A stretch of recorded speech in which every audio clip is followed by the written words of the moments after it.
And so in 2020, I stopped battling with myself and my voice, and I finished putting the words together. I remember watching protests in particular in Atlanta, Georgia, in Washington, D.C., and my students that I had taught were leading those protests, were informing others of how to respond.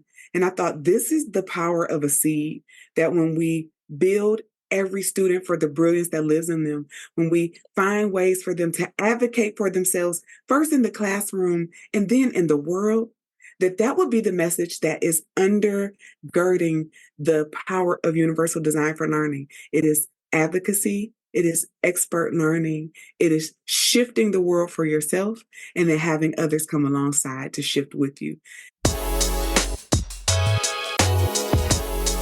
Hi, thank you so much for joining the Falling for Learning podcast. I am TD Flenaugh.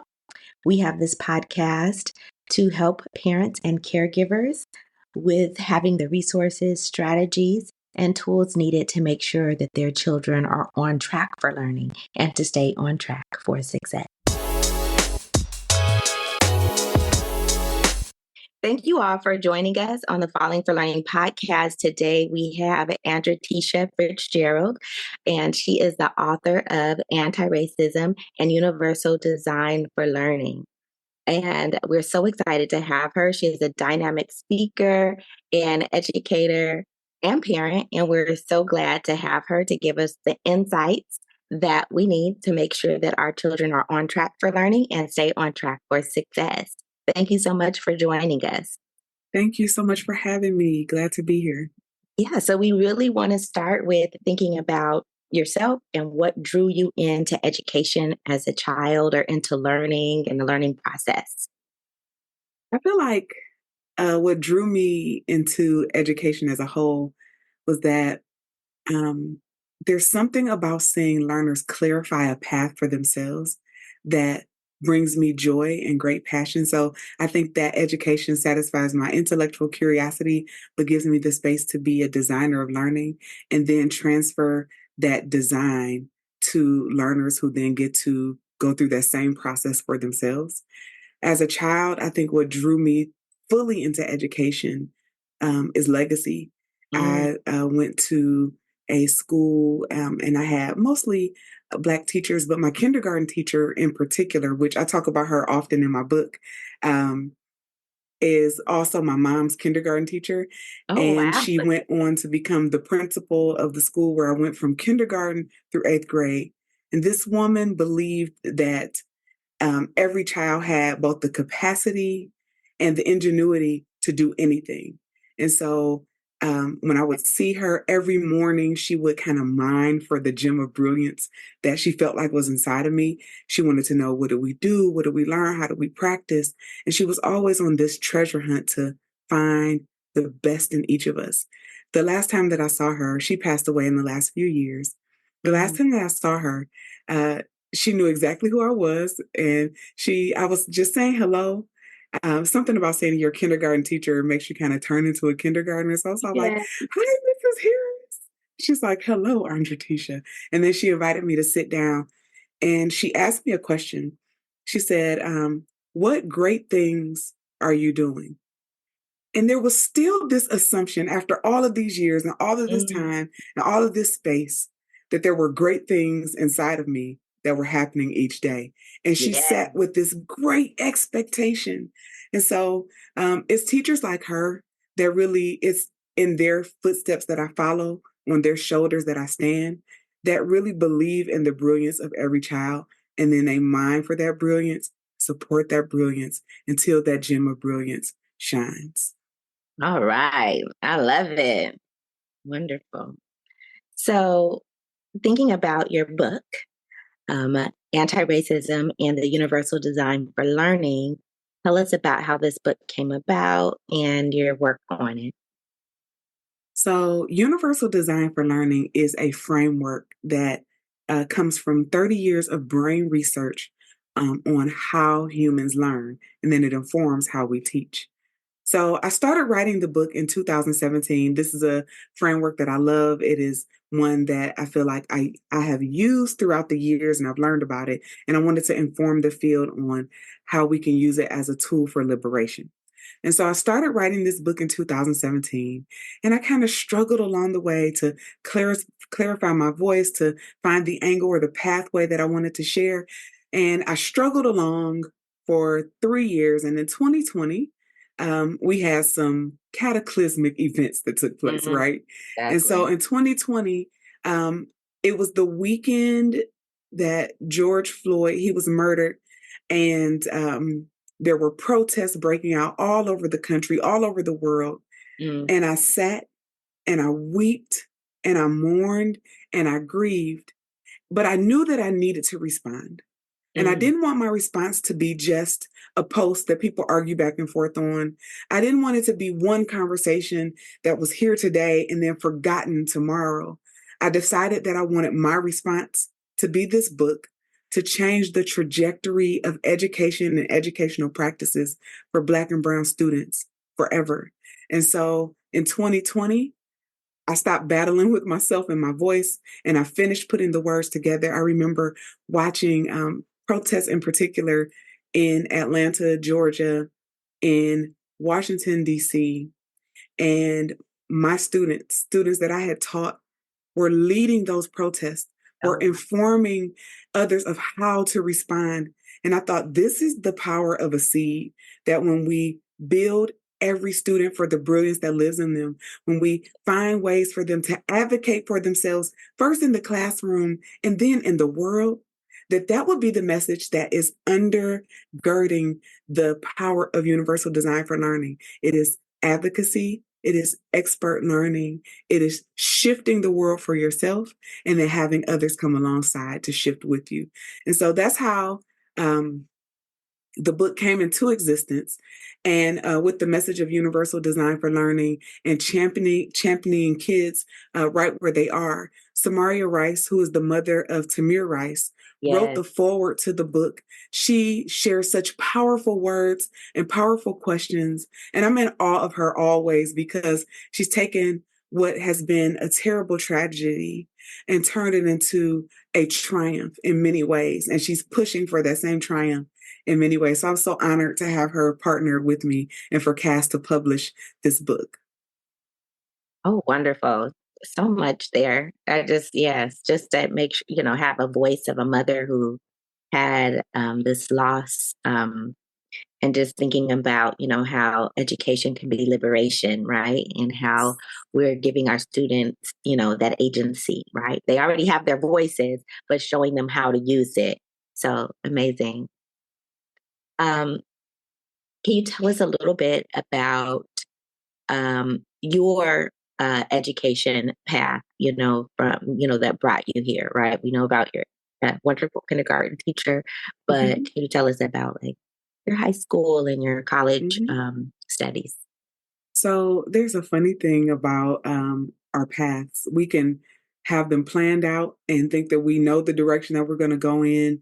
And then, oh, life just throws you those wonderful curveballs. And so I thought from the time I was a little girl, I had some dreams of being a writer, but my grandmother told me, listen, girl, writers, she said, they don't make any money. You got to pick something else. So it's so funny. I said, okay, well, I have a love for math and a love for science. So maybe I'll be a scientist.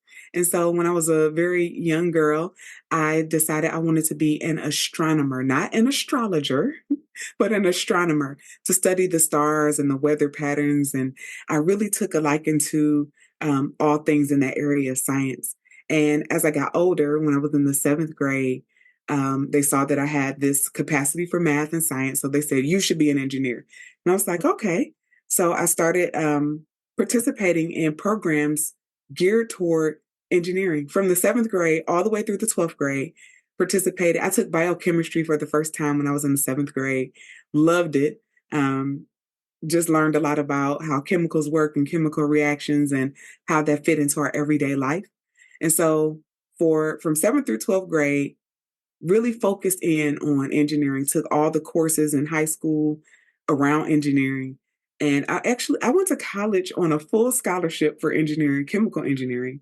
And it was in my internship at NASA that I was on the Advanced Communication Technology satellite. So I'm learning all of this about telemetry and acquiring Earth stations and research. And it was really one of the first satellites to move forward our understanding of high speed internet connectivity in that way. And this was in the late 90s. Okay. Um, and so I had a wonderful time learning, but I felt so very isolated in the field of engineering. In my classes, I was one of very few African American people. I was one of very few women at the university that I attended. I was one of very few people from America who were actually in the program, and others would come here to this country as a cohort and then matriculate through together. And so, this overwhelming sense of isolation and loneliness and not having community is probably why I'm not an engineer today. Um, Okay. at some point, I just felt like I love this work.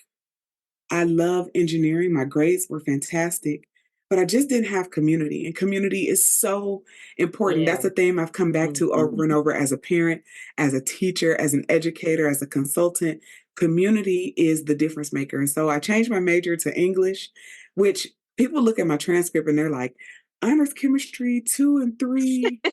And then Emily Dickinson's seminar. My brain is one of those brains where both sides, I love English and writing, social studies, learning, but I also love math and science. And I think I brought all of that math and science skill over to the English world, and it helps with the Okay. analytics and the writing. So I got a degree in English, a minor in women's studies, a master's in curriculum instruction. I have my certificate as a principal and my superintendent license as well. I Mhm. am a lifelong learner. I love to learn, no matter what the topic. If it's a webinar available on it, if it's on astrophysicism, I think my dad would always tell me, know a little bit about everything so that you can enter into any conversation intelligibly. And All so right. that's my life. I love to learn. I've always been a learner. And as I look at my children, I have two children, one 16 and one 17. They are both lovers of learning. My oldest loves learning languages. So I always say that my oldest baby is a linguophile. When my baby was little, we went into the nail shop and they had been studying Korean on their own. And I was like, okay, when we go, do not try to speak the language, don't try to interact. But I could see it kind of overwhelming. And next thing you know, 안녕하세요, and they were off conversing. And but that's the theme of our household. We love to learn. But We wait, why love to didn't you grow want them? Why didn't you want them doing it? because I didn't want them to assume the language that they were hearing was one that they knew. But I was wrong. They were right. They knew what they were doing. And it didn't stop them Okay. anyway. She had the whole conversation, and child, that's learning in action. You can't stop it. I wanted to Right. be respectful of the environment and Mhm. allow the ear to be trained, but they were like jumping in. So that's what we do. So wonderful. Um, so I wanted to talk about like maybe some events that you have coming up or where you're going to be speaking because I had the pleasure of seeing you in our anti-racist instruction micro credential and really doing a speech that I felt like was so inspiring and it was over Zoom to a big room. So I think you got them skills. I love it. What do you have coming up? I am actually going to be in Los Angeles in, let's see, at the end of this month. So I think the 23rd or the 24th at Louisville High School. And I will be in Canada at Humber College shortly thereafter.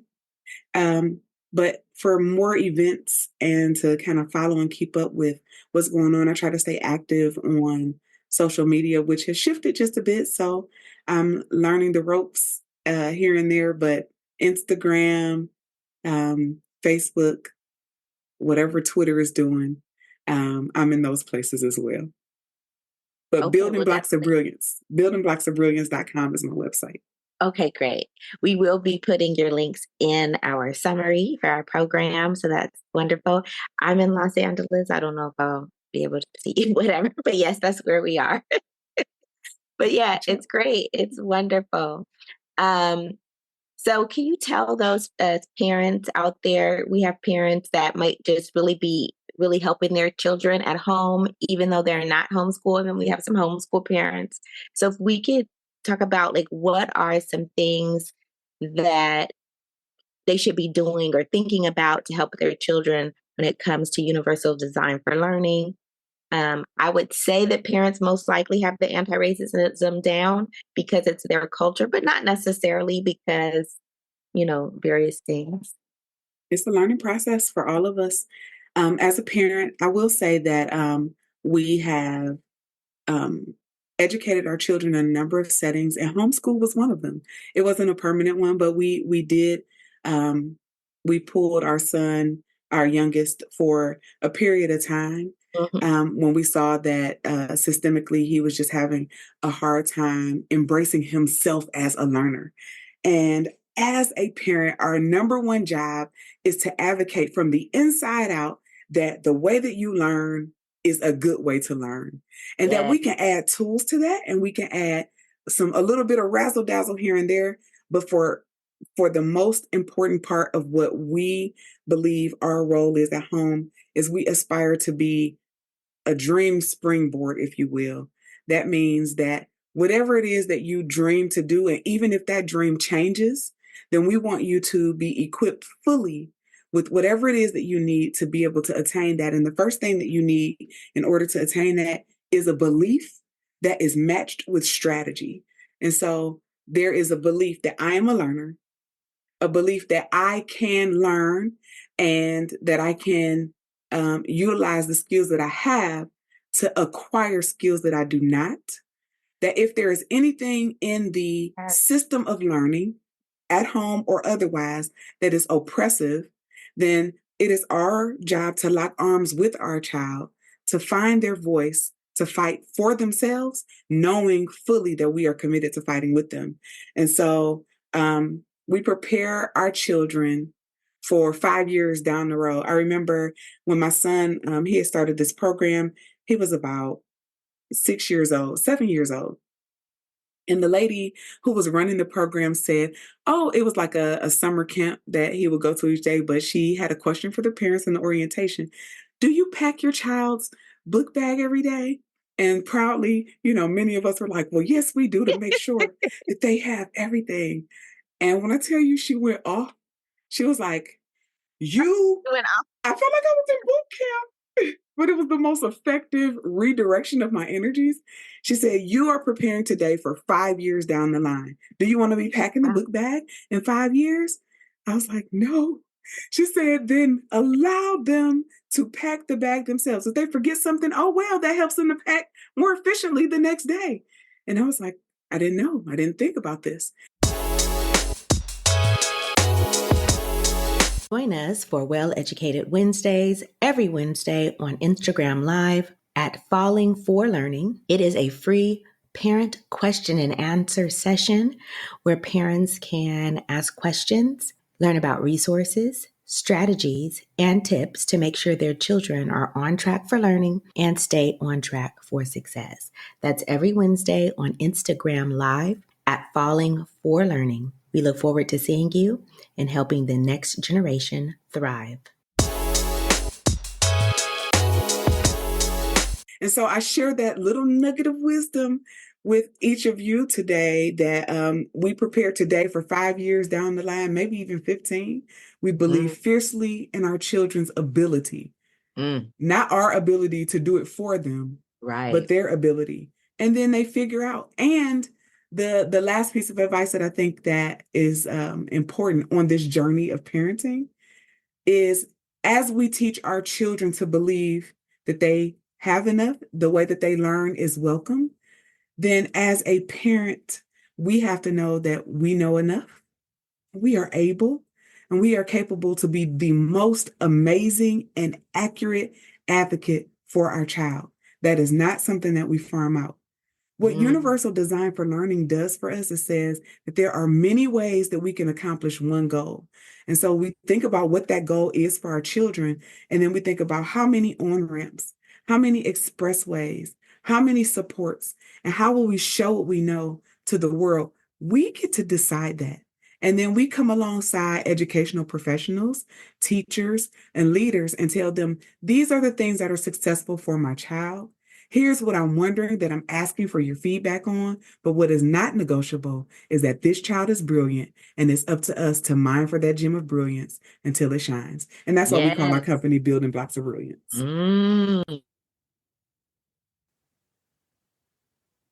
That's wonderful. That's so good. So much there, like so much, like preparing our children for 5 years down the line and believing that they can do it, right? They might make some mistakes, but believing that they can do it. We'll make some mistakes too. Yes, right. And as you know, as parents, as educational professionals, we will make mistakes. But when we craft community, and again, that theme of community keeps coming back, that is filled with grace, that is filled with, in my book, I talk about the difference between power and power dynamics, and then honor. Honor says that I see you where you are. You didn't come into any space empty-handed, that I value and I honor the gifts that you bring into this community. Now we'll make room so that what you need and what I need will commingle in a space where learning is possible because it's safe, it's welcoming, and is designed for your success. Wonderful. That's so beautiful. That is so great. Wonderful. And so, so thinking about that, like what are maybe some mistakes that you made that maybe other parents can avoid or look out for when you were like working with your child or advocating for them? Well, I shared one that I was packing this bag every day. And really, in that packing the bag, what I was communicating to my son is that I don't believe you have the capacity to do this for yourself. When I took my hands off, what I learned is that he's more than capable. And I was actually holding him back. In fact, he packed better for himself because he knew what he needed and what he wanted throughout the day. And he had insight into what the ins and outs of the classroom ebb and flow look like. And so taking your hands off of ritual and routine may be a way for you to find out just how much your child is capable of. Another mistake that I made along the way was I thought as a parent that my greatest tool for getting things done in the home was the nag fest. Did you put your stuff up? Did you put it up? I told you to put it up, put. And so I have the gift of, my pastor calls it the spiritual gift of irritation. Sometimes I can have the spiritual gift of irritation for the children. Maybe for my husband too. I don't know. I ain't going to ask him now. But what I learned though is that when we had a framing conversation about here's what the issues are. So let's say, for instance, I want to make sure that you are placing your clean clothes in the appropriate place for you to know that they are clean. If I have the conversation that says, how will you know if everything is on the floor, what is clean and what is dirty? And then have them to explain their logic and then walk through it and then say, what are some things that you could do to ensure that when the clothes are clean and washed, that you can put them away quickly?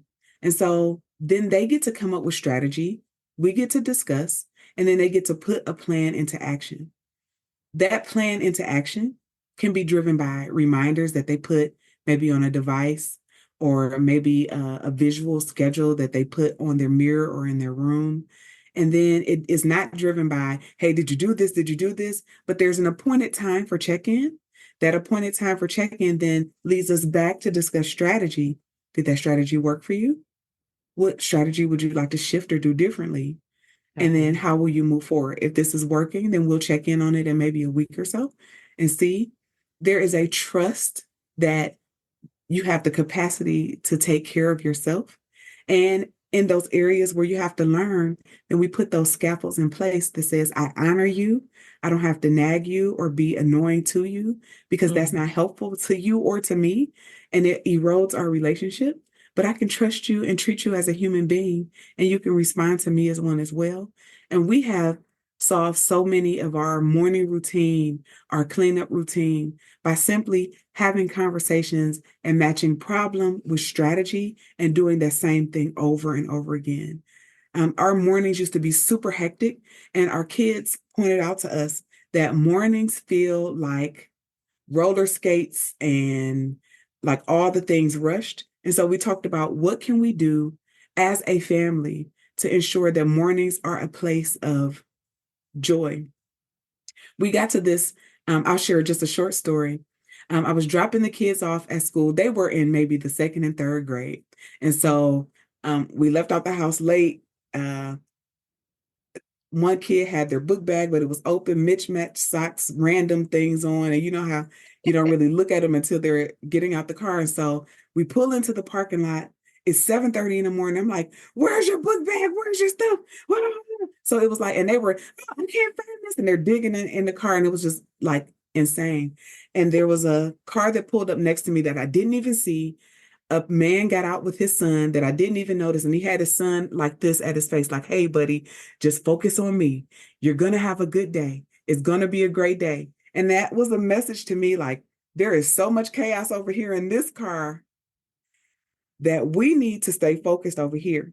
Once we had that conversation with our kids, our morning routine was driven by them.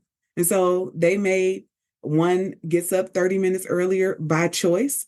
The other, they stagger their routine so that they're not bumping into each other in the bathroom. They identify what they need in the evenings, and their clothes are set out for themselves in the morning. That routine, and as I think about it, they're 16 to 17 now. The tenets of that conversation are really still in place to this day. Mornings have never been chaotic again. We have enjoyed peaceful days. And so, parents, if mornings are ridiculous, if you feel like you are flying by the seat of your pants, and by the time you get to work or you sit down to do the tasks that are assigned to you, if you feel overwhelmed and overrun, meet with the children, meet with your family, and come up with strategy. Identify the issues, because sometimes what's the issue for me is not an issue for them. But when we come together and we talk about how it impacts us all together, then we come up with strategy and we work that strategy until we come up with something else. Oh, wonderful. Um, One thing, because you have your book, right, and you have your parenting experience, I wonder if I'm a parent that is really helping my child out or doing homeschooling, what might be a chapter to like, is there a specific chapter to start with your book, or should they just go through the whole book? I mean, what's your advice? So when I wrote Antiracism and Universal Design for Learning, the tagline is building expressways to success. I wrote it with pre-service teachers, parents, and even folks that are not educators but want to connect to the educational system in ways. So it's a very easy read with stories that you'll be able to recognize. I would say you can jump in at any point. It doesn't have to be linear.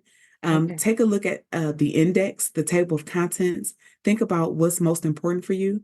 I find that parents who have used the book before, there's a few parent advocacy groups that have used it as a book study, and I wrote some questions to help if that's something that parents want to do.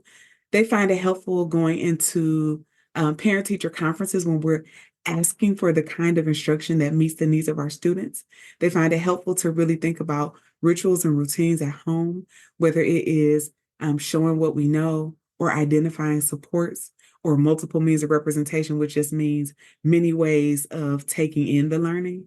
And so for a parent who is thinking about universally designing some structures at home, it's a great on-ramp to think about how do we give multiple ways for students to, for our learners, for our children to reach a goal? How do we have multiple means of support, which in the book is called multiple means of engagement? So what is our role in supporting them, and how do they get to choose what supports they need or benefit from? And then how do they demonstrate mastery? How do they show us what they know?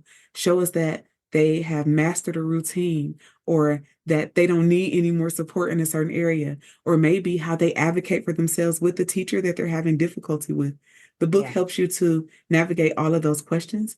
And so I would say start at chapter 1, use the index in the back to find out where your interests are, and then just navigate from there. And so it's a tool to help you think about how to structure and design for success, both for you and your learning, but also for your child. So wonderful. So what can we do you have any like upcoming books or other books coming out, like coming in the future? So there's a few resources that will be coming out soon.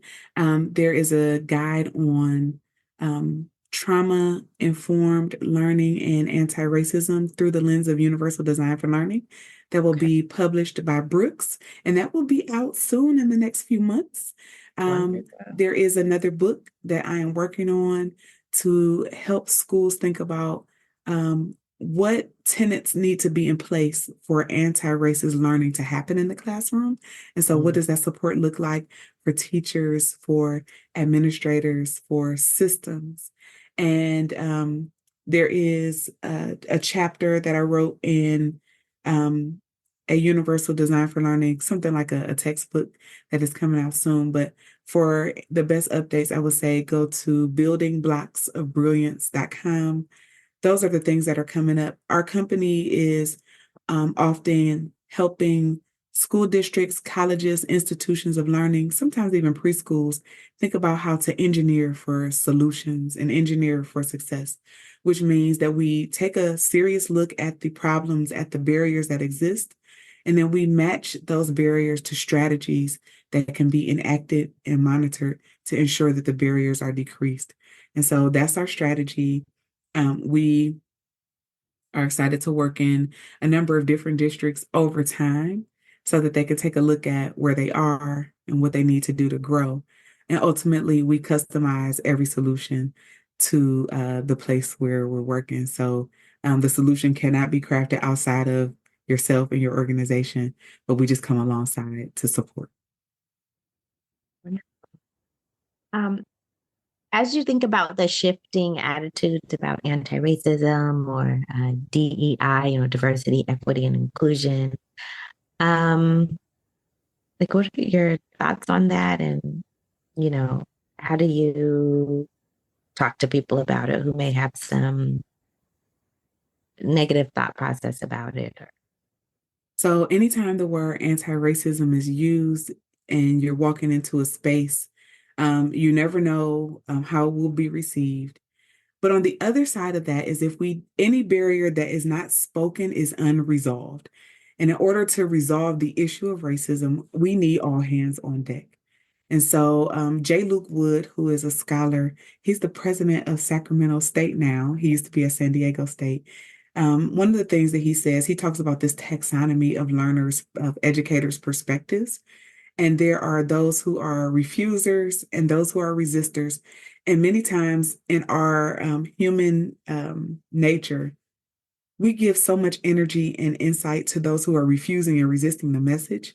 And he implores us to find those who are willing to collaborate, those who are like-minded, who have already embraced the message, and move forward by locking arms with them. So in this work, I address the resistance and address the refusing by reminding those who are on the other side of that racism is violence, that racism causes harm, that racism is a barrier to healthcare and education and wealth and housing. It is racism that is the barrier. And if we do not speak that, then it goes unresolved. And I can't stand in good conscience and in good teaching and let another generation be marginalized because we don't take action. And so whatever action we take is a seed that will hopefully sprout and be nurtured by many generations to come. There's a Native American proverb that says, the wise man plants a seed for a tree under whose shade he will never rest. And so there is work that we do today that we will never see the fruit of until generations and generations down the road. But I understand that I stand on the shoulders of giants, that my great grandfather was one of the first professors at Tuskegee Institute All in right. Bessemer and Tuskegee, Alabama. And so the seeds that he planted of education, of being relentless to learning in the face of racism, allow me to stand here today to read, to write, to speak, to advocate. And so I remember the call that is on my life. I remember that even in a hostile environment, that any Mm-hmm. barrier that goes unspoken goes unresolved, and Yeah. that if it ruffles feathers, if it makes folks uncomfortable, if the pendulum is shifting from in 2020, everybody was talking about anti-racism Yeah. to now it actually being illegal in a number of states in the United States, with 38 states in the union considering Woo. legislation on divisive topics, then this work must continue. There are times where I'm uncomfortable. There are times where I am tired. There are Yeah. times where I'm just downright pissed off. But I Yeah. know that I have to keep going because for the next generation, what we do today matters. It matters what we do with our children. And this is the part that I always tell parents. They can ban anything that they want in the school system. We'll fight against that, but they Yeah. cannot ban what you teach in your home. Woo. My children know the truth. They know nothing but the truth. They can cite the source. They can pull the evidence. And if there are times in school where they feel that the truth is being conflicted with what they're being taught or offered as truth, Okay. then they have my full support to interject, to interrupt, to disrupt, and to dismantle, because this work is family. They Woo. will do it as well. And they already have.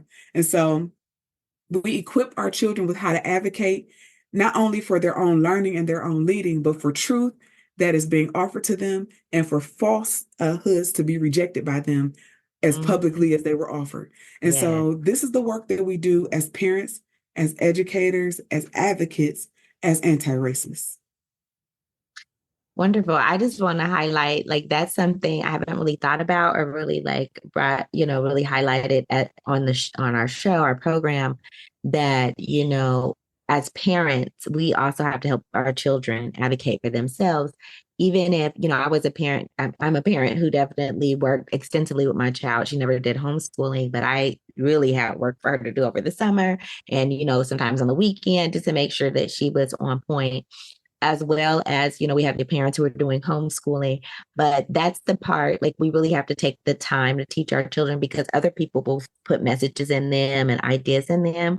And, even though we may not have time to do the homeschooling, but give them some type of lessons to impress upon your child, because that is, racism is violence, right? And they start internalizing some of those messages that are being given to them.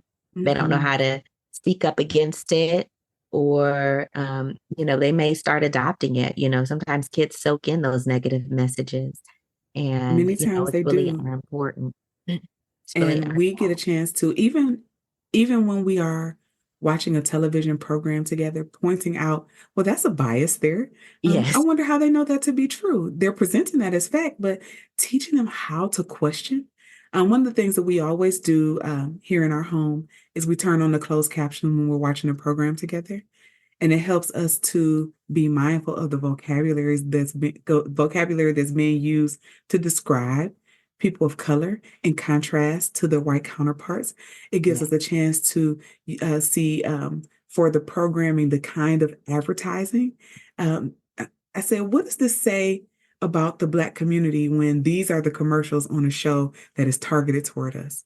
And yeah, so you don't have to be homeschooling. What you have to do is create awareness, ask questions, find out what your child thinks, what they think is important, what they think is funny, why. Dig into those things, and then they'll begin to align their thought pattern with truth, with your family and home values, and really, truly with the message that you want them to go out into the world with. That I have a brain, that I will use it, that it doesn't matter what comes against me or what message comes to me as an offer. I get to decide what makes it into my absolutely. heart as truth, even if they tell me it's a fact. Yeah. So as we are finishing up our program together, is there any like last words or final thoughts, you want to impress upon parents who are listening about making sure their kids are on track for learning and stay on track for success? I would like to say to each parent, have grace for yourself. In doing the best we can, we enter this learning journey as parents. I wish it was like a handbook that said, like, for this child, this is what you're going to get. But we know that that's not the case. What I've learned as a parent, particularly in the area of learning and teaching for my child, is that I had to believe in my own capacity, my own capability to really guide their learning journey, to have grace for myself in those areas. I've told you about all the chaotic Fritz moments. We have some good ones too. But to give myself grace to be imperfect as a parent, apologize to my children when I'm wrong, and to receive their apology when they disappoint me as well.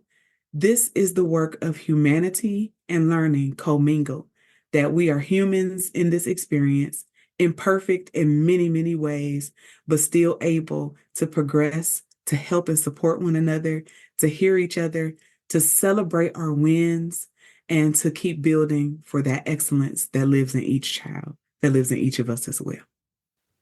Wonderful. Thank you so much for joining us, Andratesha Fritzgerald. I'm so excited to have it that you came on our program. And, everyone, thanks again. Have a good week. Thanks again for supporting the Falling for Learning podcast. New episodes go live every Saturday at 5 p.m.